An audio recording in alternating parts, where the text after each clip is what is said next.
Ciao, sono qui che sto aspettando degli ospiti in moto perché oggi andiamo a visitare un po' il nostro territorio, andremo a fare un giretto sui Colli Euganei.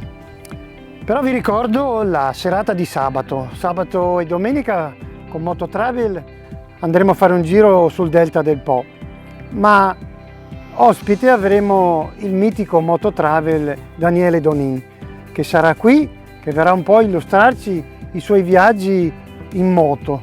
È un globetrotter che ha girato metà mondo. L'ultimo viaggio è stato fatto in Sud America, in Cile, in Machu Picchu, in Ecuador, e quindi sarà qui da noi il nostro ospite sabato per illustrarci e per parlare dei suoi viaggi e anche per presentare l'ultimo suo libro, perché oltre ai viaggi in moto gli è venuta anche la passione proprio di scrivere delle sue avventure.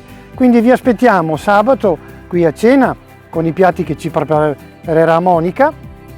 Per prenotare, come al solito, tramite il nostro sito e i nostri social. Vi aspettiamo, ciao!